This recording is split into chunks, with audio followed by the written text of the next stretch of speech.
نماز تراویح ایک ایسی عبادت ہے کہ جس کو سرکار دو عالم صلی اللہ علیہ وسلم نے صحیح بخاری شریف کی روایت کے مطابق 4 دن تک باجماعت سرکار دو عالم صلی اللہ علیہ وسلم نے نماز تراویح ادا کی۔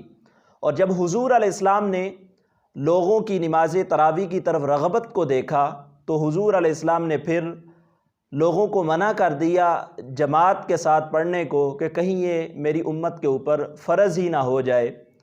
لیکن حضور علیہ السلام کا یہ شوق تھا کہ اس کو جماعت کے ساتھ ہی پڑھا جائے۔ اور پھر جب حضرت فاروق اعظم رضی اللہ تعالی عنہ کا زمانہ آیا تو آپ رمضان المبارک کی ایک رات مسجد کے اندر داخل ہوئے تو آپ نے لوگوں کو مختلف ٹولیوں کی صورت کے اندر نماز پڑھتے ہوئے دیکھا تو آپ کو یہ بات ناگوار گزری تو آپ رضی اللہ تعالی عنہ نے تمام لوگوں کو حضرت ابی بن کعب رضی اللہ تعالی عنہ کی امامت کے اندر اکٹھا کر دیا۔ اور اس طرح حضرت فاروق اعظم رضی اللہ تعالی عنہ کے زمانے کے اندر نماز تراویح کی باجماعت نماز باقاعدہ طور پہ شروع ہوئی، اور آپ رضی اللہ تعالی عنہ کے زمانے سے لے کر آج تک تمام امت کے اکابرین علماء ائمہ مجتہدین رمضان المبارک کے اندر نماز تراویح کو باجماعت پڑھتے آئے ہیں۔ اور یہ نماز تراویح کا جماعت کے ساتھ پڑھنا رمضان المبارک کے اندر اس کا بہت زیادہ ثواب ہے۔ صحیح بخاری شریف کتاب التراویح کے اندر حدیث پاک موجود ہے، حضرت ابو ہریرہ رضی اللہ تعالی عنہ روایت کرتے ہیں کہ سمعت رسول اللہ صلی اللہ علیہ وسلم یقول لرمضان من قامہ ایمانا و احتسابا غفر له ما تقدم من ذنبہ۔ حضرت ابو ہریرہ رضی اللہ تعالی عنہ آپ فرماتے ہیں کہ میں نے حضور کو فرماتے ہوئے سنا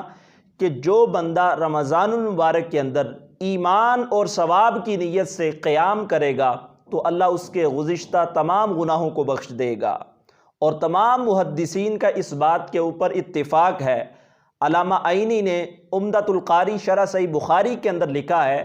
کہ تمام محدثین کا اس بات کے اوپر اتفاق ہے کہ رمضان کے اندر جو قیام سے مراد ہے حدیث پاک کے اندر وہ نماز تراویح ہے۔ اور اسی طرح شارح بخاری علامہ کرمانی اور امام نووی بھی اس بات کے اوپر قائل ہیں کہ رمضان کے اندر قیام سے مراد جو ہے وہ نماز تراویح ہے، کیونکہ نماز تراویح رمضان المبارک کے اندر ایک ایسی عبادت ہے کہ جو جماعت کے ساتھ ادا کی جاتی ہے، اس لیے اس کی بہت زیادہ فضیلت ہے۔ اور اسی طرح سنن نسائی کے اندر حدیث پاک موجود ہے، سرکار دو عالم صلی اللہ علیہ وسلم نے ارشاد فرمایا فَمَنْ صَامَهُ وَقَامَهُ إِيمَانًا وَاحْتِسَابًا خَرَجَ مِنْ ذُنُوبِهِ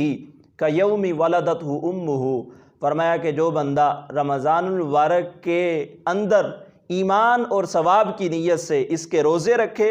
اور رمضان المبارک کی راتوں کے اندر قیام کرے تو فرمایا وہ بندہ گناہوں سے ایسے پاک ہو جائے گا کہ جیسے اس کی ماں نے آج ہی اسے جنا ہے۔